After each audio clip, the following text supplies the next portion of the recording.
difference from the side of RNG, saying, look, we won't ban the Nocturne this time around, we'll give you that one because we know that Betty is probably going to look towards something like that in the bot side. I also feel like this was saying, since you're leaving open Viego, you're going to take Nocturne, but they can go for the Viego side of the matchup, because Viego, inside of laning phase, right, incredibly strong. I think we've hit on all the points before: low CDQ, the sustain, your auto attack range. So it does leave you options available. But no, RNG look like they're just going to go back to that same strat that worked in game 1. Yeah, go for the exact same one, and we can see Rogue Warriors now. They may just look to lock in the Sett here, so swapping up the mid lane and the top lane a little bit, and that's exactly what they'd end up going for. I would love to see a Gwen right now from the side of RNG, but no, looks like they're going to go with the Ezreal this time instead, so getting themselves the preferred matchup in the bot lane. But Rogue Warriors, they might ban out the Gwen here and the Viego just on the back side of this, and there's the Kalista I just mentioned about Betty. He is not going to be getting his hands on this champion. And I definitely think that's what they would have looked for in their composition, right? Their composition just spells out all in. Everyone's going to be diving onto the side of RNG. You want to find champions that can prop that up, burst out members before these Karma Shields can really do work in extended team fights. So now for the side of Rogue Warriors, I wonder where they will look for an AD carry. We have seen Jhin Prio fall off, I'd say quite a bit, still falls in that same realm of you can prop up the engage with your ultimate. You have a ton of bursts coming in if you play around that forward shot correctly as well.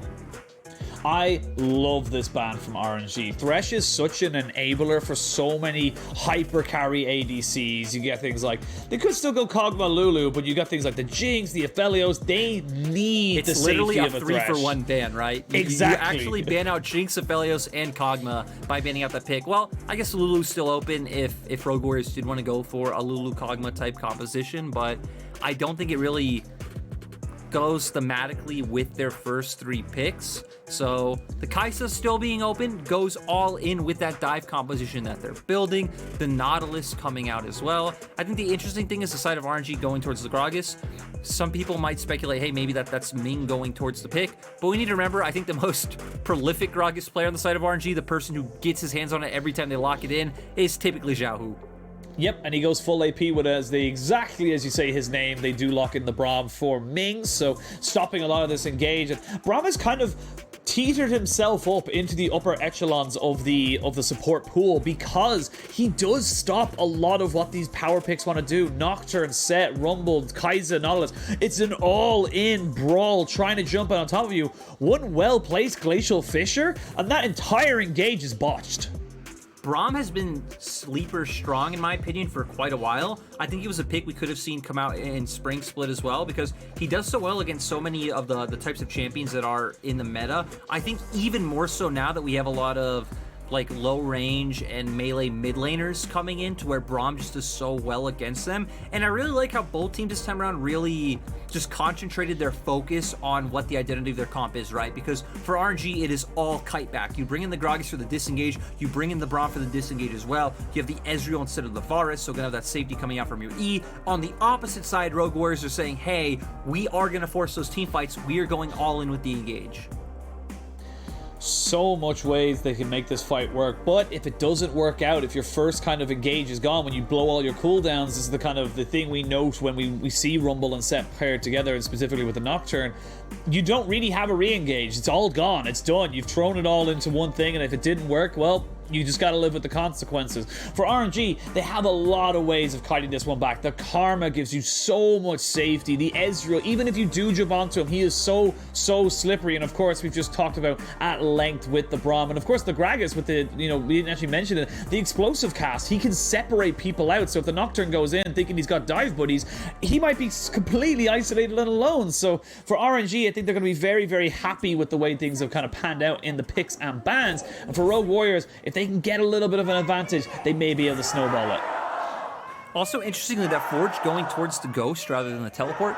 Teleport a lot more of a laning summoner spell, which, people might think of like cross-mapping, right? But when you have the Teleport, it's very easy to get back to mid, not miss out on waves and things like that, to where for the Ghost, that is a lot more utility on a shorter cooldown that you have in team fights. So Rogue Warriors comp to me and their summoner spell choice says it's all about the 5v5, so that is what they are looking for 100%. For RNG, nothing too out of the ordinary. I like what you were saying about, like, Rogue Warriors having opportunities to find the dive, but RNG having multiple ways to kite out and disrupt the fight. I do think Rogue Warriors have an opportunity to take a win with this composition, because with RNG, right, we've seen many times where teams take these sort of comps that need to kite out the front line, don't want to dive in, and I feel like those are the comps we've seen most failed execution-wise coming into the LPL, to where teams do see opportunities for kills. They're players that should be peeling or running forward.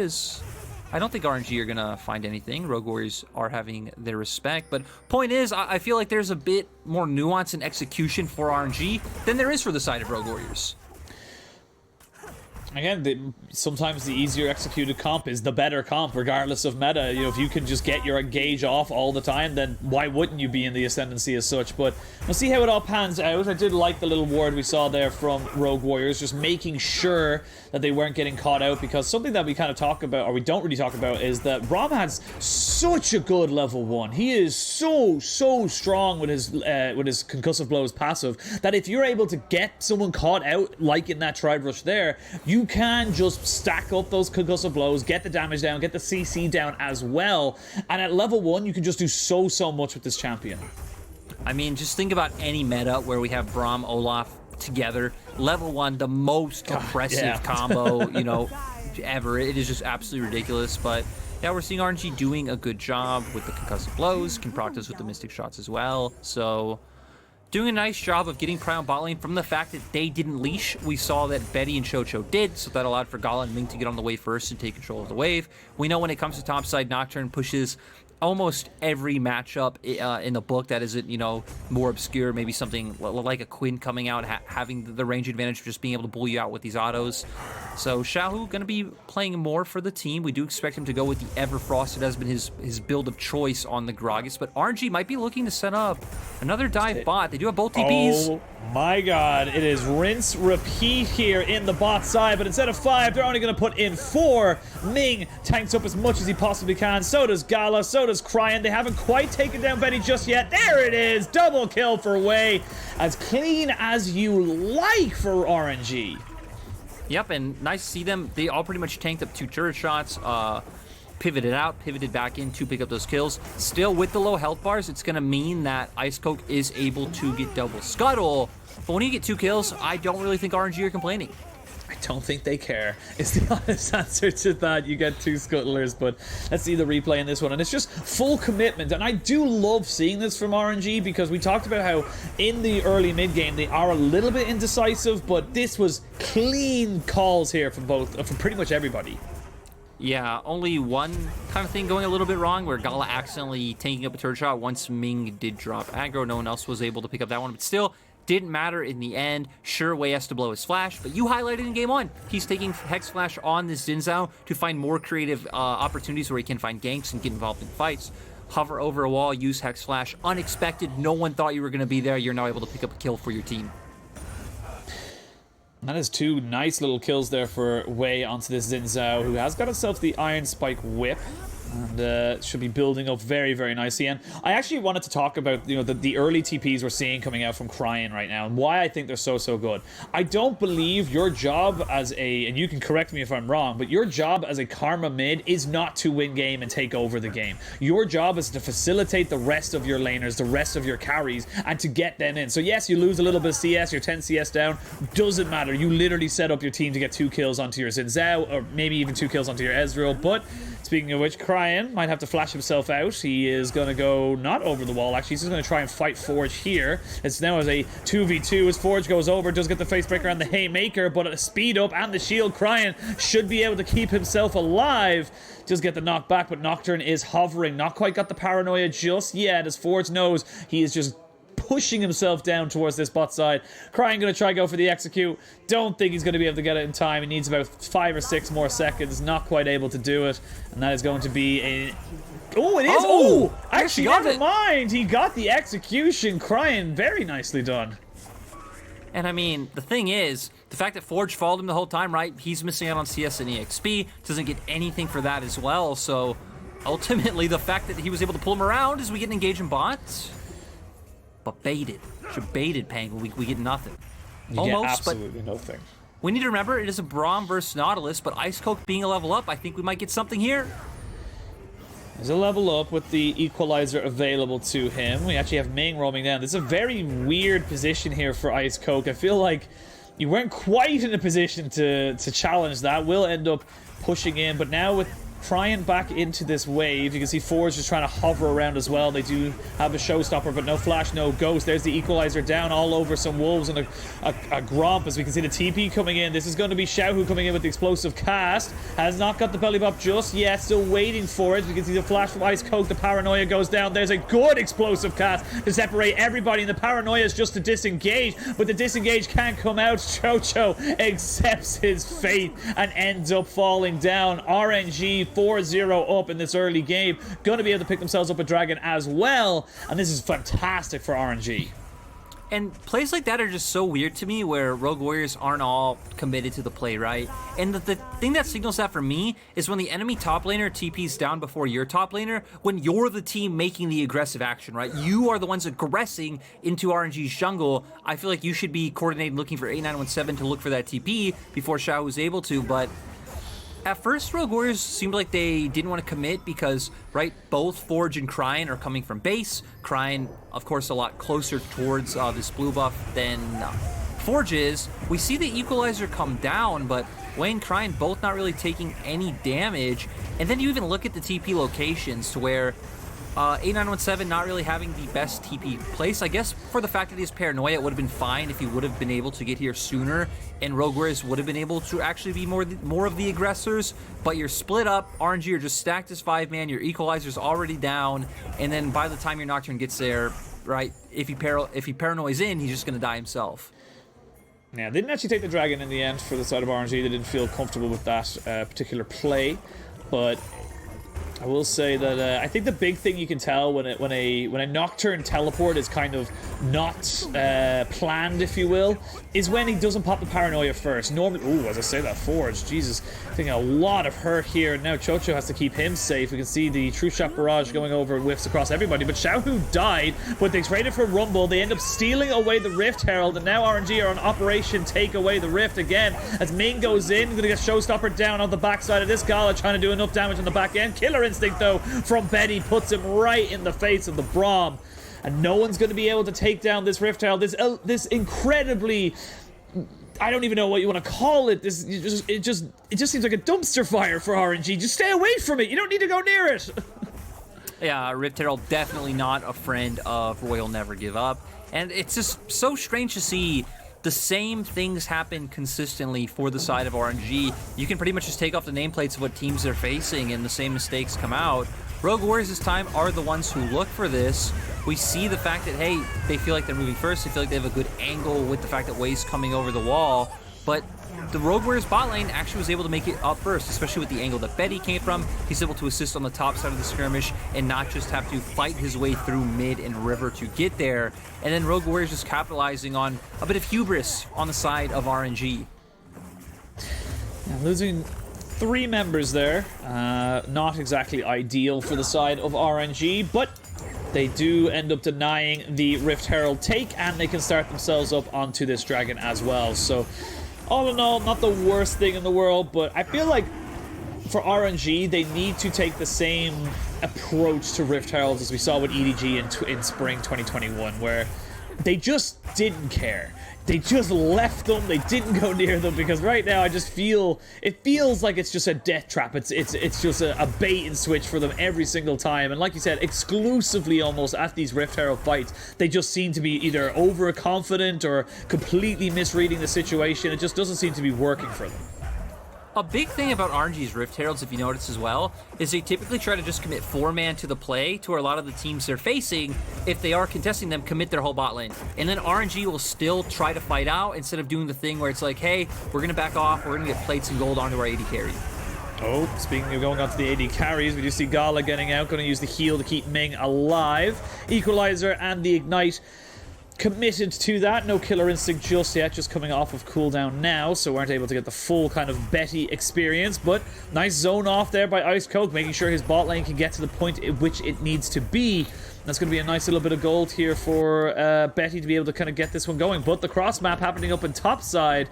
This should be a pretty easy dive here as Nocturne doesn't really have a place to go. He's going to try and get in. He's trying to get the spell shield down. Doesn't quite get it. Xiaohu just keeping himself in the tanking of the turret. And they're able to trade that one very, very nicely. Yeah, so RNG at least are able to trade. We see that Rogue Warriors want to answer, though. If you look at your minimap, we see numerous members making their way up top. IceCoke, QiuQiu coming from lane. Forge trying to wrap around. And I think they might be able to find it. Not quite, unfortunately. No equalizer just yet, so Xiaohu should be able to get himself a recall out and get himself away. As we see now, Forge is behind Cryin. And, oh, the switcheroo! Flash instantly at the exact same time. The Karma and the Sett swap places. Yeah, nice coming out from Cryin, making sure that Forge isn't able to find that showstopper, pull him, bring him under turret, and try to secure that kill for the side of Rogue Warriors. On the opposite side, though, we see Gala has just been picking up farm. It pretty much took away all the advantage that Rogue Warriors were able to find by chunking out Braum earlier on and just losing a wave for the side of RNG. Now Gala getting 3 plates. He's been farming up a storm. Now Betty's actually the one getting zoned off from his wave because QiuQiu had roamed up towards the top side. Yeah, Betty getting a taste of what ZWuJi got in game 1. Not really having a fun time. Still very much in this game. 0-1 and 2 and has 100 CS or so. So not really that far behind as of the moment. But the Ezreal definitely scaling up. Gala has got that cull in the back pocket, so just picking up more and more gold every single time. And I do love these, what I call poke true shot barrages, where you just throw it out to make sure that they can't go in on you, even if they do land a hook or something that they're already, you know, Betty's already down below half health. So you have to respect that from the side of RNG, and they've got themselves a 1500 gold lead as the kills are kind of pretty much what their advantage, and the dragon, of course, are they're having right now. And speaking of advantages, we're going to see the paranoia, and 8-9-1-7 just deletes Xiaohu. Xiaohu scratching his head, not quite sure he calculated that one correctly.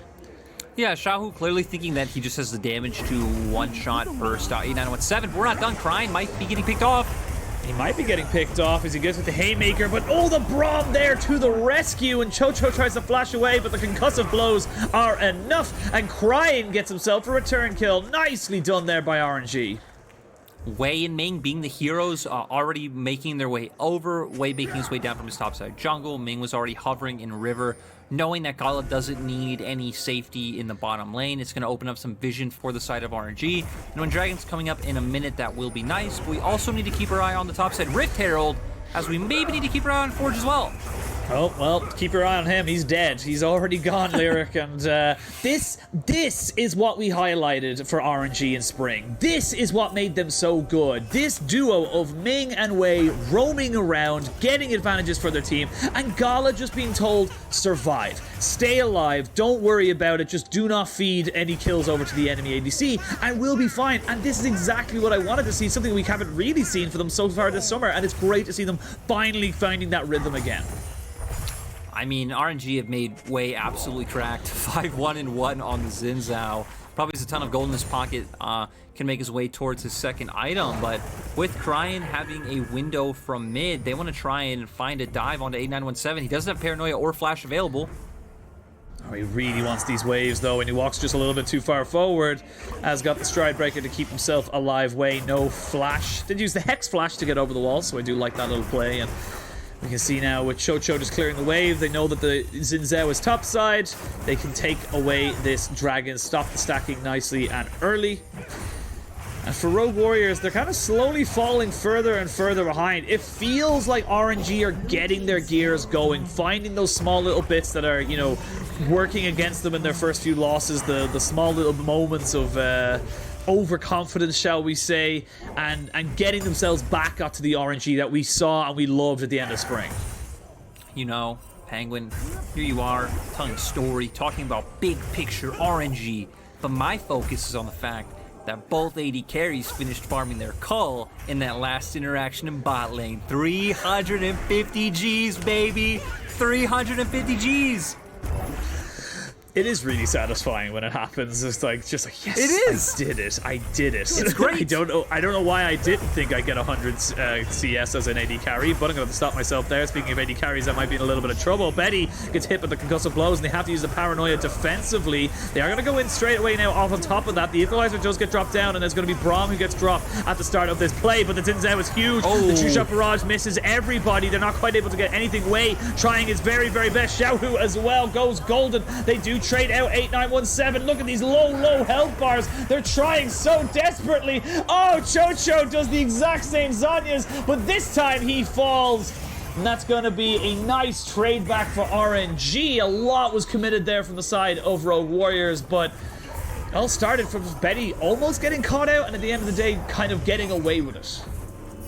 Yeah, and that was the most unfortunate part, right? Because the fact that it was Betty being the one who was caught out meant he wasn't able to safely walk in and get all of his damage down, because he's the primary damage dealer for the side of Rogue Warriors. IceCoke and 8-9-1-7 extremely cooldown reliant. We are going to see here in the replay, he walks up. Both Cryin and Ming commit looking for this one, getting chunked extremely low, forced out about 60% HP, but now it's going to be quite hard for him to walk forward. Gala isn't even here, and this is the point where members like Forge and Betty start running away, and you can see that members like Cho are wanting to walk forward and engage the fight, but right now, with how many items Wei does have, already having the Gore Drinker on top of the Phage, you just saw him in that fight, right? He was able to tank up so much damage, especially with his nice use of his ultimate, making sure that Rogue Warriors are left in a really awkward position of like, do we actually walk in and try to focus down to Xin Zhao, or do we leave? And that's where we saw the split decisions coming out from the side of RW. Well, RW looking to see if they can maybe get something going for them in the spot side. Cryin, though, very, very safe on the Karma. Not going to be taken down just yet. And 4,000 gold lead, or just under it, as we approach the 20-minute mark. And RNG, they feel a little bit more confident. Feels like they're kind of finding their rhythm a little bit more. And for RW, again, small little moments where they could come back. Like, you could see just how close it almost was in that bot side. But again, I want to bring back to the ultimates and the ways that RNG can disengage. They can get everyone away from them, and Rogue Warriors will find it very, very difficult in order to stick onto someone for a prolonged period of time. Yeah, the formations of fights definitely favor RNG. I'm going to pause because we have seen plays like this many times not exactly work out, but Cryin doesn't have flash. Cryin does not have flash. He gets face break on top of the equalizer. He's dead. Good shutdown over to IceCoke's Rumble. And that is a nice little bit of gold into his back pocket. As we can see now, they can just actually take this bot lane turret as well. So nice move there from Rogue Warriors, and it's good again to see them looking proactively for these plays, because I feel like the one big thing that we wait for to see from these lower end teams or the bottom of the table teams is proactiveness in the game. Now I have a question. How do we know these players get money in their back pocket? What if they have a wallet? What if they have a satchel? What if they have a backpack where they keep their change in? I'm just saying, I hear a lot of casters say back pocket. I was gonna say, is this you subtly calling out my crutch word? No. Because this isn't a you or me thing, right? This is all of us people who talk about League of Legends. It's the same with saying Zhonya. Instead of Zhonya's, they say go golden. Could be a man purse, I'm not quite sure, but I feel like a satchel is pretty much the same thing, just cooler. A satchel would be used for gold, so that's like Indiana Jones stuff, Exactly. Like I wouldn't put gold in a wallet. I'd put gold in a satchel after I stole it from the temple. So what you're saying is, IceCoke getting a little bit of gold back into that satchel as, pinks are coming out for Dragon, jumping back into actually what's happening on the rip.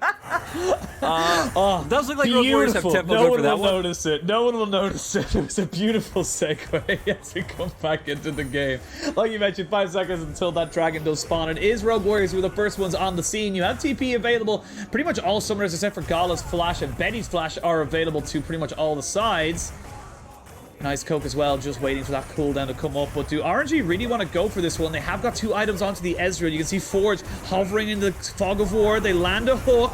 Paranoia comes out, Dragon resets. There is the showstopper on top with the Paranoia. They're trying to full dive. They're trying to go for this full ascendancy. They do find the Ezreal, and now Rogue Warriors. Can you get out? Can you get the damage down? Betty's still free hitting on the backside. You can see him. They're just going forward. Xiaohu flashes in, but it's Betty. 1 kill, 2 kills, not able to get any more. And Ming is hopping in and out like just madness right now. He will not allow RNG to lose this fight. RNG take it 4 for 2. And that is just a fantastic move. And never mind, it's going to be a 5 for 2 as Wei just keeps pushing forward. And we talked about how massive this jungler is. Ming and Wei carried that fight. I mean, I think the biggest highlight to me was the fact that Wei is just casually zoning off 3 members. They can't walk past him. They can't duel him. He has the damage to be able to take each of them down if he so chooses. But there were a lot of like highlights and lowlights of this play. We're going to start off with the equalizer coming out from IceCoke. Doesn't really hit any members on the side of RNG. Chocho looking for the engage, Paranoia coming out as well. It doesn't separate anyone because RNG are fine just trying to kite this fight back. Still with 8, 9, 1, and 7 and Betty jumping in, they do find their way onto Gala, but Wei still is the primary damage coming out for this side. And now with Xiaohu, Cryin, and Ming able to focus on one target, look at Wei. Wei is fighting all 3 of the other members of Rogue Warriors to allow this fight to be cleaned up. And a lot of this just goes back to that early game, right? It's not Xin Zhao being super busted or OP. It's Xin Zhao having a ton of money in that satchel. His satchel is bursting with gold as he now goes 8, 1, and 5. Has himself the Sterix Gauge, has himself the Gore Drinker, and Betty might be in a little bit of trouble. Paranoia comes out defensively as now RNG, they don't know exactly where everyone is. Xiaohu gets caught up here, he might be trying to be CC'd down. Great equalizer to keep this fight very much separated. The Glacial Fisher, and there's a fight on 2 fronts, and now Rogue Warriors, they find the Braum. They have Betty on the backside, he is still safe, he is still putting out damage, but look at just how much Wei can tank up. He's just sitting in front of this team, soaking in all the damage, and he still comes out with about 2/3 of his HP. And now RNG gonna look to turn to the Baron. You might look at their comp and think, oh, this comp doesn't have good Baron damage. Ezreal, very good at taking Baron. You also have the Xin Zhao there as well, so I don't think this should be too bad for the side of RNG, especially with the fact that members of Rogue Warriors are so low. IceCoke even had to go for the base, but 8, 9, 1, 7 and Betty are here. Some kind of miracle play, maybe not probable, but is possible. No, it's like a repeat of game 1 though, where they keep walking in one by one, they all fall down, and Rogue Warriors, they'll only lose 1 this time round as the Baron does end up going over to the side of RNG. Equalizer does get popped down. Betty just keeps himself alive! Woo! Yes! Oh, never mind! It's the get the champagne out, it's enough to go for it. Now RNG, they've got these staggered kills. This is important. It's better to die as a unit than it is to die in these staggered 20-second intervals, because now RNG could look to try and take an inhibitor. Yeah, RNG can just force numbers advantage on you and take your structures, right? Both of their soul laners have... Actually, Xiaohu doesn't have TP just yet. Looks like it'll be up in a few seconds, but heck, even when it's up, Xiaohu can start channeling his TP. They can take this turret. They can take an inhibitor. They can start rotating up towards top side, at least guarantee that inner turret top. But instead, RNG are looking to want to play all 3 lanes, with Xiaohu heading down towards the bottom lane. But still already massive gold swing for the side of RNG, already getting 3,000 gold off this Baron. They haven't even reset to spend it yet. You saw them. They went immediately from Baron straight away. Take the mid inhib. Oh, TP though. Very, very deep here from Rogue Warriors. I think they feel like there's a timer. They feel like they have to go for this one. The Paranoia has been used. They know the TP is not going to be able to be used for a couple of seconds, but the Nautilus is dead. You can see the showstopper, but the Glacial Fisher does enough to just dissuade absolutely everybody. They went for the Hail Mary, but the Hail Mary was not answered. Their prayer went uncalled, and that is going to be RNG pushing forward. Cryin, so aggressive, just knows he can keep facilitating his team. And now, with a minion wave, with the death timers, and with everybody dead, they are going to end this game and take their first win in summer 2021.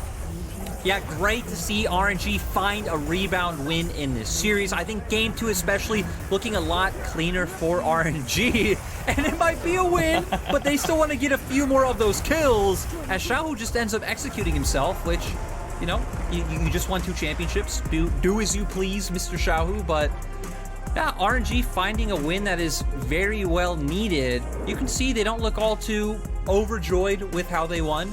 It still was a bit messy coming out of both games. I do think game 2 was cleaner. It was nice to see RNG be able to execute on the kite back composition. Also, if you guys are wondering why they're all smiling right now, Betty, of course, when he came over to LPL, was on RNG, laned with Ming, so a lot of camaraderie between Betty and the boys of RNG. I think that's it. They're not super happy with their performance, but I think this is the best. The second game specifically was definitely the best we've seen RNG so far this split. And I think that's a very, very important distinction to make because it is a long split. It's a long season in general. When you are at the top of the LPL, we play best of 3s, we play 16 series, we have 10 teams in our playoffs, we have double elimination bracket, we then got the winner going to MSI. There is just so much League of Legends, and for RNG to be a little bit fatigued, that's very much respectable. But I think for RNG, they very much need to kind of keep this momentum going, keep showing us that they can get these pop-off performances with Gala, with Wei, and again, another threat in the team for the side of RNG. I also think the next matchup that we have for RNG is going to be very telling, right?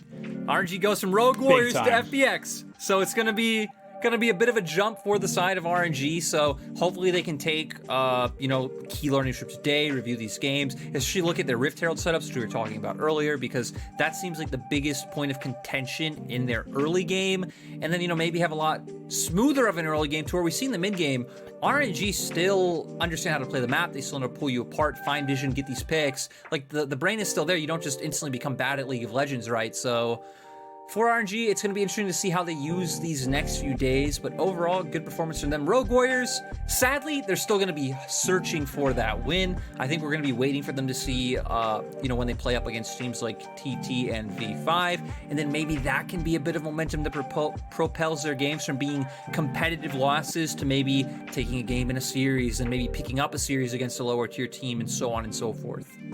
Yeah, I think for Rogue Warriors, they actually do play V5 next week, so that is a matchup that I'll call it the wooden spoon matchup as such. If you ever watch Rogue V, you'll know what that means. It's like person who comes last gets the wooden spoon, and I think that's kind of where we're kind of coming from, and it's unfortunate for Rogue Warriors. It does feel a little bad, of course, when you're constantly losing, and especially when you're trying to take, against some of the teams. We talked about how some of our top teams are still top teams, but our middling teams are very much getting better and better and better. So it just feel like the gap is just widening and widening from the bottom end to the top. But there, again, I keep saying this, I feel like I'm a parrot at this stage, or it's my catchphrase. There are positives for Rogue Warriors. There was that first game, which looked very, very strong in certain areas. They just weren't able to keep the execution down, and I think that's the big thing for a lot of these lower-end teams, the V5s, the TTs, the Rogue Warriors, is that when it comes to execution, be it at whatever stage of the game, it just seems to fall apart a little bit.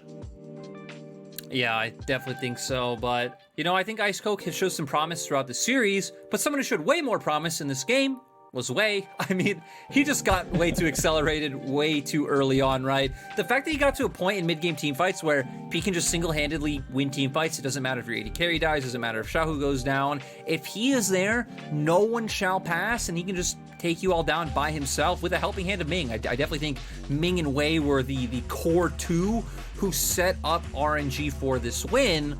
But also shout out to the Sett plays coming out from RNG, because seeing the same dive come out twice with Rogue Warriors having no response, it's pretty cool. Yeah, honestly, I think this was a great moment here for RNG fans, because what made them so successful in MSI and, of course, in Spring Split was Wei and Ming comboing up, was Wei and Ming working together to influence the map, and I feel like they are moving a little bit back towards that style of, wait, we don't even need Xiaohu to be the big carry. We don't need, Gala to be the big carry. There are picks in the jungle right now. The Rumbles, the Xin Zhaos, that can't, hell, the Viegos, if you want to go that far as well, that can be their own carries in the jungle. And we've seen it time and time again. Wei is very, very much a player that can step up to that plate. Yeah, I just wonder going forward for RNG, are they just going to have to keep defaulting back to picks like the Gragas and the Gnar, right? Because they pick up both wins today, but it's going back to comfort. It's going back to champions like Gnar, who was able to come out in game one because of the amount of bans we saw go out towards the top lane. Well, we'll see if they have any answers for you.